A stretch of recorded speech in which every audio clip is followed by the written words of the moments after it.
dear students, welcome to the class of Indian Contract Act 1872. I hope you all are doing very great. Let's start this topic of consideration. As you all know that we were discussing the major elements of consideration. What are those valuable points जो कि consideration के time पे every person whosoever is entering into a contract उनको ध्यान रखना होगा कि consideration के मामले में आप ये चीजें जरूर करें.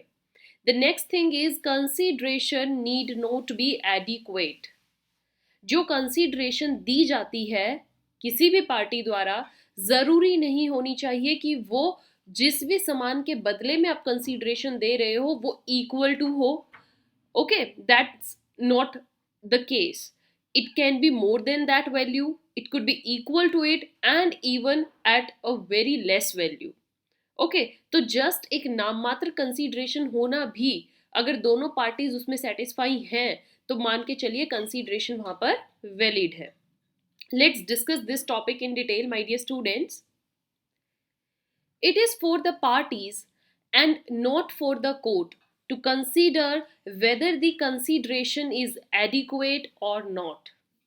ठीक है, इसमें कोर्ट का कोई भी काम नहीं होता है. कोर्ट का इसमें कोई रोल नहीं है कि वो चेक करे या दोनों साइड्स को तोल कर देखे कि कंसीडरेशन इक्वल टू है कि नहीं है. This is not the duty of the court and court के पास इतना टाइम भी नहीं होता है कि वो कंसीडरेशन को जाकर चेक करे. ये पार्टीज के ऊपर की बात है, पार्टीज की खुद की जिम्मेदारी है. अगर दोनों पार्टीज जितनी भी अमाउंट से अगर वो सेटिस्फाइड हैं, खुश हैं दोनों तरफ से, that is just the thing कि कोर्ट को वही नेसेसरी है. If both the parties have agreed to the consideration amount it is sufficient. Right, so adequate होना या ना होना ये कोर्ट की जिम्मेदारी नहीं है. Further section 25 says an agreement to which the consent is freely given. ऐसा एग्रीमेंट जिसमें कंसीडरेशन कंसेंट जो है मतलब पार्टीज ने जो अपनी विश है, कंसेंट है, वो अगर फ्रीली दी है तो इस वजह से it is not void merely because consideration is इनएडिक्वेट. कि कंसीडरेशन यहाँ पर इनएडिक्वेट है जी, कंसीडरेशन तो नाम मात्र सी है इसलिए हम इस कॉन्ट्रैक्ट को वॉइड करार कर रहे हैं. नो, अगर वहां पर कंसेंट फ्रीली गिवन है, दोनों पार्टीज उस नाम मात्र कंसीडरेशन से भी खुश हैं तो इट इज सफिशिएंट कि वो एग्रीमेंट वैलिड होगा. Let's understand this point by an illustration. A agree करता है कि वो अपना हॉर्स कितने रुपीज, जो कि हॉर्स वर्थ 1000 रुपीज का है, जिसकी वर्थ 1000 है और उसको जस्ट ₹10 में किसी को बेच रहा है. ठीक है ना, आपके पास कोई भी पर्टिकुलर प्रोडक्ट है जिसकी वर्थ अगर मार्केट में चेक करो वो 1000 रुपए की है, पर आप उसको 10 रुपीज में बेच रहे हो, मतलब उस वैल्यू के जस्ट 10%. ओके, है ना, इट इज दैट इज ना 10% भी नहीं, I think it's 1%. 1% my dear students, it's 1000 का 10% इज 1. तो 1% की वैल्यू पर लाकर बेच रहे हो. अब इसको तो कोई भी बंदा ऐसे मानेगा नहीं नहीं इसमें तो कुछ ना कुछ जालसाजी है या धोखाधड़ी हुई है. As consent to the agreement जो है वो फ्रीली गिवन है. एक खुश होकर बेच रहा है उस चीज को, 10 रुपए में ही बेच रहा है, तो क्या यहाँ पर एग्रीमेंट वैलिड होगा? The agreement is a contract notwithstanding the inadequacy of the consideration. जो एग्रीमेंट है यस वो कॉन्ट्रैक्ट का रूप ले लेगा बेशक यहाँ पर कंसीडरेशन जो है वो inadequate हो. Right my dear student, but one thing what we have to see is if A denies, लेकिन अगर ए ये मना कर दे कि नहीं नहीं मेरी कंसेंट जो है वो फ्रीली नहीं थी, मेरे साथ धोखा हुआ या मेरे साथ फ्रॉड करके छल कपट करके मेरी कंसेंट ली गई, मैं खुश नहीं था अपने हॉर्स जो कि 1000 रुपीज का उसको 10 रुपीज बेचने में, तो जो यहाँ पर अब इनएडिक्वेसी ऑफ कंसीडरेशन होगी वो एक तरीके का फैक्ट माना जाएगा which the court should take into account. यहाँ पर अब कोर्ट को इस बात को अकाउंट में लेना पड़ेगा कि वाकई में ऐसा लग रहा है, अगर उसकी फ्रीली कंसेंट नहीं थी तो देखने से भी लग रहा है कि 100% किसी की वैल्यू है और उसको 1% में बेचना is not a worth transaction. Okay, तो यहाँ पर फिर कंसीडर किया जाना कि ए की कंसेंट जो थी वो फ्रीली नहीं थी, वो अब एक फैक्ट लेना पड़ेगा. Right my dear students, one more case in front of you is R B Banerjee versus commissioner of IT. R B Banerjee versus commissioner of IT में क्या बोला गया, एक ट्रांजैक्शन थी। Transaction is to be avoided not because of inadequacy of consideration. एक transaction को आप इसलिए अवॉइड नहीं कर सकते कि वहां कंसिडरेशन जो है वो सफिशिएंट नहीं है, बहुत ही इनएडिक्वेट है, but because of the inadequacy of consideration in circumstances. क्या सजेस्ट कर रही थी कि जो पार्टीज हैं उनके साथ क्या हुआ है, there is an element of fraud, coercion, mistake etcetera. या तो कोई फ्रॉड हुआ है या कोअर्शन हुई है, मिस्टेक हुई है, जिससे कि जो पार्टीज है उनकी कंसेंट फ्रीली नहीं थी। हाँ, इस वजह से आप कंसिडरेशन को अब चेक कर सकते हो उसका फैक्ट कि हाँ ये बहुत कम वैल्यू थी तो शायद उनके साथ फ्रॉड किया गया है, डरा धमका के शायद उनसे उनकी कंसेंट ली गई है। Perfect, my dear students. Moving to the next thing, what further it says that forbearance to sue is a valuable consideration. किसी को अगर आपके पास हक है, राइट है किसी के अगेंस्ट एक्शन लेने का, लेकिन आप उनको बोलते हो कि मैं आपके अगेंस्ट कोई एक्शन नहीं लूंगा या मैं आपको स्यू नहीं करूंगा, कोर्ट में मैं आपके खिलाफ कोई भी कंप्लेंट फाइल नहीं करूंगा, तो ये भी एक सफिशिएंट कंसीडरेशन होती है किसी भी काम को करवाने की।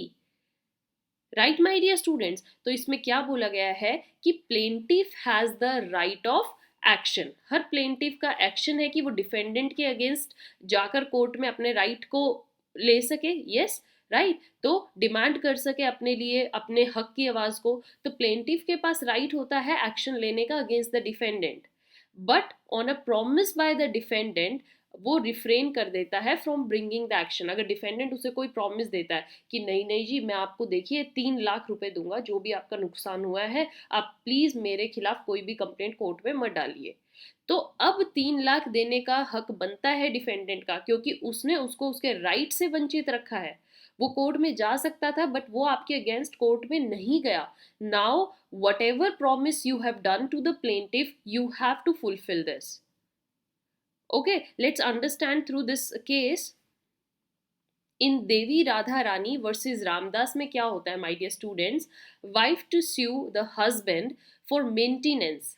वाइफ अपने हस्बैंड को मेंटेनेंस चार्जेस के खिलाफ स्यू कर सकती है, कोर्ट में एक्शन ले सकती है कि हस्बैंड मुझे मेरा खर्चा नहीं दे रहा है।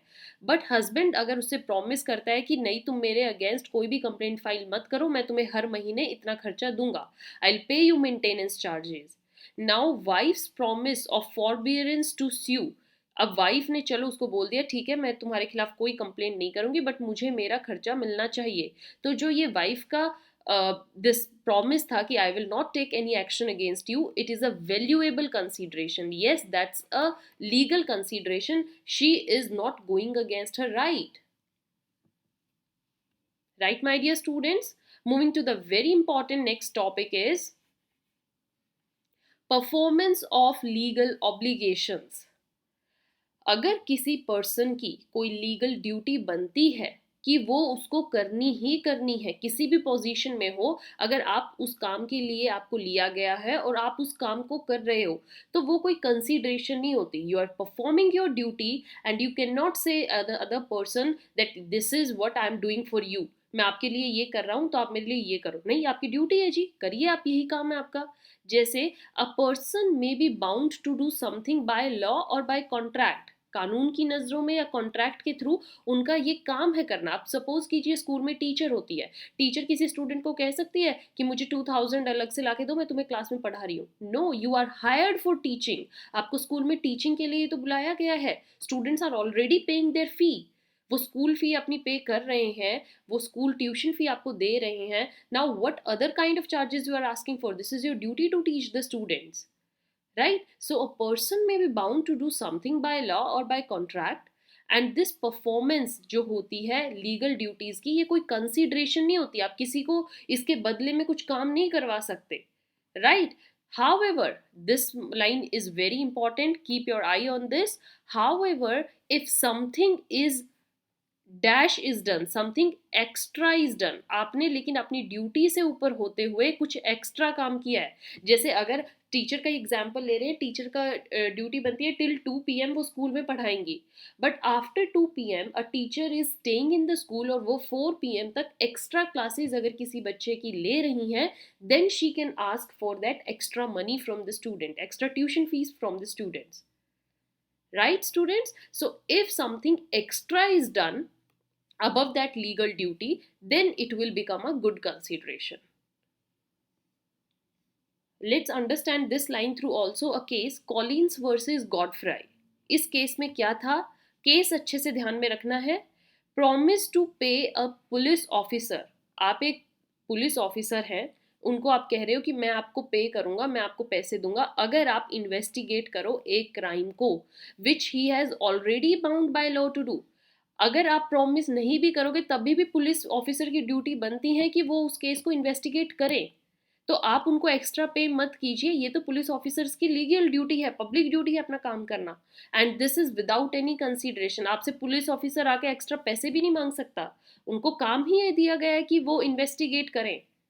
बट अगर हम एक और केस देखते हैं, Glasbrook Bros limited versus Glamorgan County case में क्या था, मैनेजर होता है एक और उसको लगता है कि उसकी फर्म को या ऑर्गेनाइजेशन को कोई डर है, तो वो पुलिस से प्रोटेक्शन मांगते हैं, they ask for special protection from the police, agreement to pay for this extraordinary protection, उन्होंने एग्री किया कि हम आपको इस प्रोटेक्शन के लिए अपनी फीस चार्जेस पे करेंगे, पुलिस को बोला है। तो यहाँ पर क्या हुआ, ये चार्जेस पे करना इज वैलिड कंसीडरेशन, ठीक है, ये वैलिड है क्योंकि यहाँ पुलिस की किसी पर्सनल पर्सन को एक्स्ट्रा प्रोटेक्शन देना is not the legal duty. अगर वो किसी को एक्स्ट्रा प्रोटेक्शन देते हैं तो उसके लिए उस पर्सन को पे करना पड़ेगा, because special form of protection यहाँ पर दी जा रही है and it was beyond the scope of public duty, ये पब्लिक ड्यूटी से हटकर है, यहाँ आपको एक्स्ट्रा पे करना पड़ेगा। I said you already, if something extra is done then you can pay and then it is a good consideration, right my dear students? So with this topic of consideration need not be adequate. I hope you understood it and gained a lot of information. PDF of all this session is available on Learn with Nishman Telegram channel, go and find out there. Till then, have a good day. Thank you.